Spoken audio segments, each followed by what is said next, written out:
اور ان کی بدنیتی جو تھی اس نے پاکستان کی بنیادوں کو سب سے پہلے کھوکھلا کیا. اور پہلے جھوٹ بھی اس وقت بولے گئے جب خوشحالی کے سنہرے باغ دکھائے جا رہے تھے اور پاکستان کو امریکی قرضوں کی دلدل میں دھکیل دیا گیا تھا اور امریکہ کی ٹاؤٹی بھی سب سے پہلے ان کے دور میں شروع کی گئی تھی. انہی کے دور میں کلمہ حق کہنے والوں کی کردار کشی شروع ہوئی. انہی کے دور میں پولیٹیکل ایک کنگز پارٹی بنائی گئی.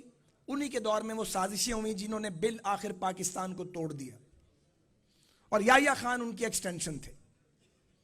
اور پاکستان ٹوٹنے کے بنیادی عوامل میں اس کی بنیاد رکھی گئی جس دن 56 کا آئین توڑ دیا گیا تھا.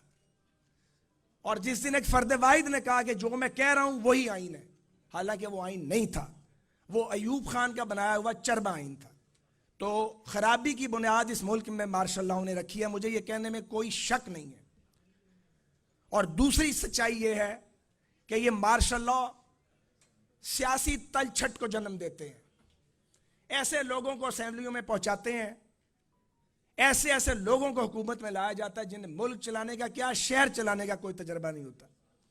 سیاسی جدوجہد کرنے والے لوگوں کو سائیڈ لائن کر دیا جاتا ہے اور جاگیرداروں اور سرمایہ داروں کی اولادوں کو اور ان کے نمائندوں کو مضبوط کیا جاتا ہے. اور جب وہ غلطیاں کر کے سیکھ جاتے ہیں تو اس کے بعد پھر ان کو بھی نکرے لگایا جاتا ہے. پھر کوئی جلا وطن ہوتا ہے، کسی کو پھانسی دی جاتی ہے اور کسی کو برسر عام قتل کر دیا جاتا ہے. یہ پاکستان کی بدقسمت تاریخ ہے. مجھے کہتے ہیں تو میں نہیں بولتا، لیکن میرے نہ بولنے سے فرق نہیں پڑے گا. تاریخ نہیں بدلے گی، تاریخ یہی رہے گی، سچائی بھی یہی رہے گی. اور دوسرا سچ یہ ہے کہ پاکستان میں سمجھتا ہوں کاغذوں میں آزاد ہوا تھا. آزادی پاکستان کے عام آدمی تک پہنچنے نہیں دی گئی. اور تیسری سچائی یہ ہے کہ اس ریاست میں جہاں آئین بھی موجود ہے، قوانین بھی موجود ہیں، پارلیمنٹ بھی بار بار معرض وجود میں آتی ہے، جنگل کا قانون اس میں نافذ ہے. اور ریاست کو جنگل بنایا گیا ہے. جب اس کو ٹھیک کرنے کی کوشش کی جاتی ہے، جو لوگ اسے ٹھیک کرنے کی کوشش کرتے ہیں وہ یا بھارتی ایجنٹ قرار پاتے ہیں، یا غدار قرار پاتے ہیں، یا شرپسند قرار پاتے ہیں، یا باغی قرار پاتے ہیں. اور پھر ان میں سے بعض لوگ پٹری سے اتر بھی جاتے ہیں اور وہ پٹری سے اتر کے ایسا نقصان پہنچاتے ہیں جو irreparable لاس ہوتا ہے، مگر پھر بھی سبق نہیں سیکھا گیا. اور یہ بھی سچ ہے کہ پاکستان میں نظریہ ضرورت اس کی بدروح اب بھی گھوم رہی ہے. جیسے ایوب خان کی بدروح ابھی تک دفن نہیں ہوئی، نظریہ ضرورت کی بدروح بھی دفن نہیں ہوئی. یہ بدروہیں جو ہیں انہوں نے پاکستان کا گھیراؤ کیا ہوا ہے. اور اس سے اگلا کڑوا سچ یہ ہے کہ پاکستان کی سیاسی جماعتیں جو اپنے آپ کو منظم نہیں کر سکیں اور شاہی سلطنتوں میں تبدیل کر دی گئی، یہ بڑا کڑوا سچ ہے. اور جب ہم یہ فیصلہ کرتے ہیں کہ ہم نے مارشل لاء کا مقابلہ کرنا ہے تو یہ بھول جاتے ہیں کہ اس کی کوئی تیاری ہم نے نہیں کی ہے اور ہم اس کا کبھی بندوبست نہیں کرتے. اور یہ بیماری پاکستان کی تمام سیاسی جماعتوں کو لاحق ہے کہ یہاں پہ ہم نام کی جمہوریت دیتے ہیں، عملی جمہوریت بھی جماعتوں کے اندر نہیں دیتے ہیں. تو میں یہ سمجھتا ہوں، بہت لمبی بات نہیں کرنی چاہیے، لیکن میں یہ سمجھتا ہوں کہ اگر ہم نے پاکستان کو ٹریک پہ ڈالنا ہے تو سب سے پہلے پاکستان کی پولیٹیکل پارٹیز کو اپنے آپ کو عام آدمی تک لے جانا پڑے گا. یہ ایک سوال ہے کہ لوگ کروڑوں ووٹ دیتے ہیں لیکن جب وقت آتا ہے تو لوگ باہر نہیں نکلتے، اور باہر نکل کے لوگ سیاسی جماعتوں کی کال پہ لاکھوں لوگ کیوں نہیں نکلتے؟ ووٹ کروڑوں مل جاتے ہیں، لوگ ہزاروں نکال رہے ہوں تو ایڑی چوٹی کا زور لگ جاتا ہے. اس کی وجہ ہے کہ سیاسی جماعتوں نے بشمول میری جماعت کے اپنے آپ کو منظم ہی نہیں کیا.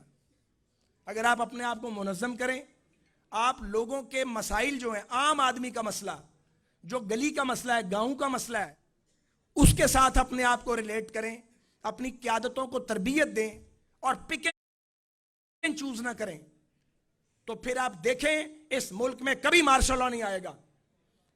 اگر یہ معلوم ہو کہ 5 لاکھ 10 لاکھ آدمی 22 کروڑ کے ملک میں روڈ پہ آ سکتا ہے کون مارشل لا لگائے گا پاکستان میں؟ کون سا جج نظریہ ضرورت کے تحت فیصلہ دے گا؟ کون سی نیب پھر کسی کو پکڑے گی؟ پھر ہاتھ کانپیں گے اور ٹانکیں لرزیں گی ہر اس غاصب کی، وہ سول غاصب ہو یا فوجی غاصب ہو، سب کی ٹانگیں بھی کانپیں گی اور ہاتھ بھی کانپیں گے۔ لیکن اگر لوگوں کو یہ پتا ہو کہ آپ کو پکڑ کے پابند سلاسل کر دیا جائے گا ملک کے سب سے بڑے لیڈر کو، اور باہر 150 آدمی بیٹھا ہوگا، تو پھر اگلے تو پکڑیں گے آپ کو۔ یہ بڑا کھلا سچ ہے۔ مجھے اپنی جماعت میں یہ بات کرتے 30 سال ہو گئے ہیں، اب تو میں اتنی بات نہیں کرتا، کبھی کبھی کرتا ہوں۔ لیکن اگر مسئلہ حل کرنا ہے تو پھر پاکستان کی پولیٹیکل پارٹیز کو اپنی جماعتوں کو گراس روٹ لیول پہ منظم کرنا پڑے گا، اجتماعی فیصلے کرنے ہوں گے، پھر اسمبلیوں کے ٹکٹ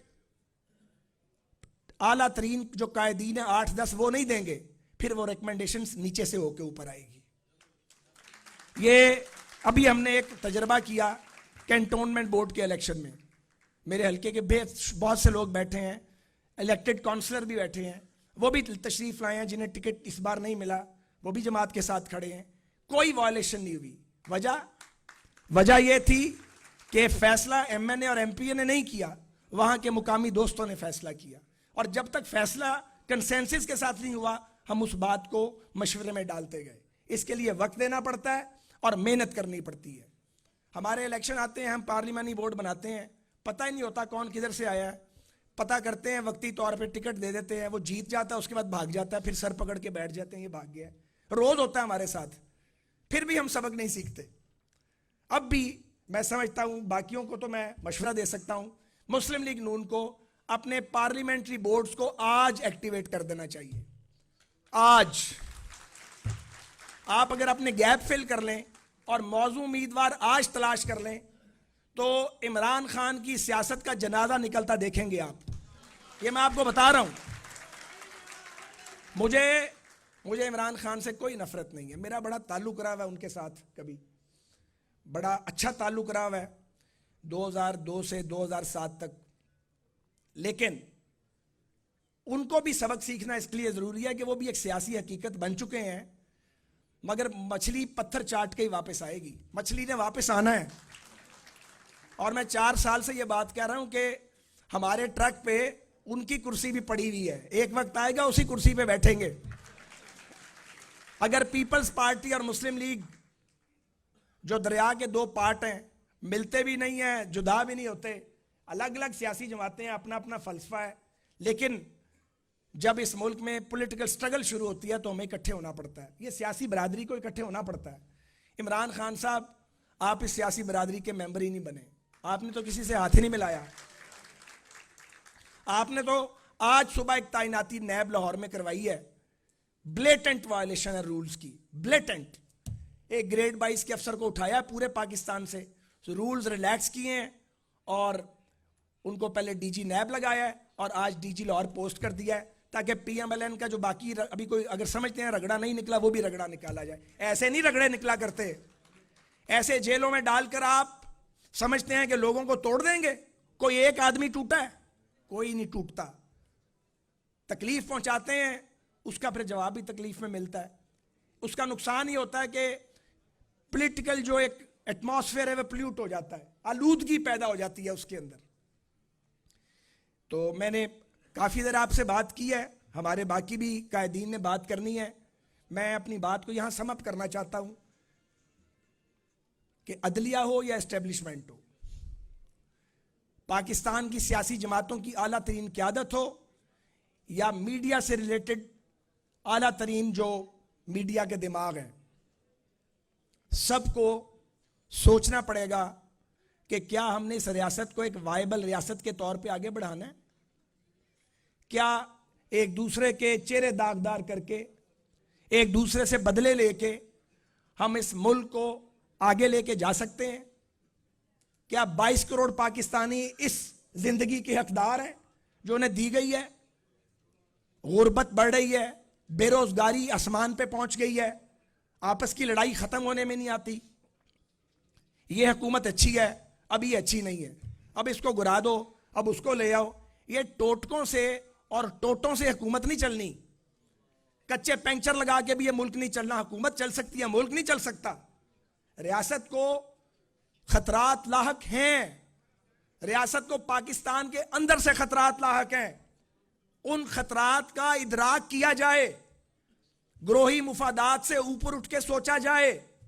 وہ سیاستدان ہوں، وہ عدلیہ سے ریلیٹڈ لوگ ہوں، سول سرونٹس ہوں یا ملٹری بیوروکریسی ہو، ہمیں سوچنا پڑے گا.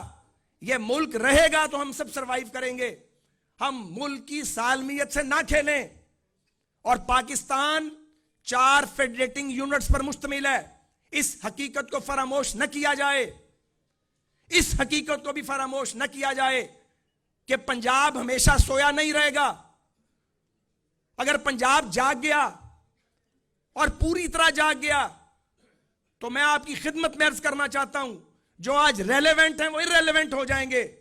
چاہے وہ حکمران ہیں، چاہے اپوزیشن میں ہیں، چاہے مقتدر طبقات ہیں. جتھوں کی سرپرستی بند کی جائے. یہ سبق نہ دیا جائے کہ جو جتھا بنائے گا، جو گھیراؤ کرے گا، اس کے آگے ریاست سر تسلیم خم کرے گی. اس کا مطلب یہ ہے کہ سیاسی کام بند کیا جائے اور جتھے بنائے جائیں. 2-2 ہزار کا جتھا، 10-10 ہزار کا جتھا کوئی ناممکن کام نہیں ہے. یہ زیادہ مشکل کام ہے جو ہم کرتے ہیں.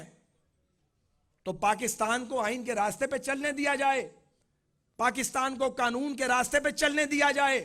اب بھی وقت ہے ہم مل کر آئین کے دائرے میں رہتے ہوئے، قانون کے دائرے میں رہتے ہوئے جد و جہد کر کے اس ملک کو بچا بھی سکتے ہیں، محفوظ بھی کر سکتے ہیں اور آنے والی نسلوں کو ایک چمکتا دمکتا پاکستان دے سکتے ہیں. اور ہمیں یہ بھی سوچنا چاہیے کہ ہم سب نے مرنا ہے. اور اس عمر میں تو ویسی قبر زیادہ یاد آنے لگتی ہے. ہم سب کو اپنی قبر بھی یاد رکھنی چاہیے. اگر ہم ایسا کر سکیں اور اپنی ذات، اپنی جماعتوں، اپنے گروہوں اور اپنے اداروں کے خول سے اوپر اٹھ کے پہلے پاکستانی بن کے سوچیں اور نفرت کے رشتے قائم نہ کریں، تو مجھے یقین ہے کہ وطن عزیز پاکستان کو، اس مملکت خداداد کو بحرانوں سے نکالا جا سکتا ہے. پاکستان آگے بڑھ سکتا ہے، پاکستان قابل رشک ترقی کر سکتا ہے. لیکن اس کے لیے اس کی بنیاد بہرحال پاکستان کی سیاسی برادری کو رکھنی ہے.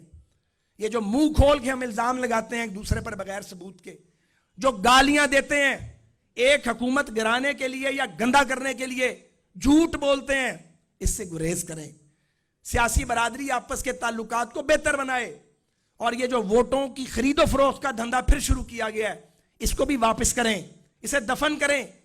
یہ آپ لوگوں کو خراب کریں گے، پھر آپ کو دینا آئے گا. تو ہمیں بیٹھ کے، میں یہ کہنا چاہتا ہوں، مساق جمہوریت 2 جماعتوں نے کیا تھا، اس کو ریفریش کرنے کی ضرورت ہے، اس کو ری وزٹ کرنے کی ضرورت ہے. یہ کام ہے جو ہمیں کرنا چاہیے. ہم نے یہ کام کیوں نہیں کیا اب تک؟ ہم نے مساق جمہوریت کو باقی سیاسی جماعتوں تک ایکسٹینڈ کیوں نہیں کیا؟ ان سے بھی بات کریں، قوم پرست جماعتوں سے بھی بات کریں، ان کو بھی لائیں. میں ایز اے سیاسی کارکن، ایک پولیٹیکل کامریڈ کے یہ سمجھتا ہوں کہ قرارداد مقاصد کے بعد اور 73 کے آئین کے بعد مساق جمہوریت کی جو دستاویز ہے، یوٹیوب پر گوگلی ٹی وی دیکھنے کے لیے youtube.com کی سرچ بار میں گوگلی ٹی وی ٹائپ کریں. گوگلی ٹی وی کے پیج پر سرخ رنگ کے سبسکرپشن والے بٹن پر کلک کرنا نہ بھولیے. یوٹیوب پر اپلوڈ ہونے والی ویڈیو سے باخبر رہنے کے لیے بیل آئیکن پر کلک کیجیے. آپ کو ہر نئی آنے والی ویڈیو کے بارے میں نوٹیفیکیشن موصول ہو جائے گا.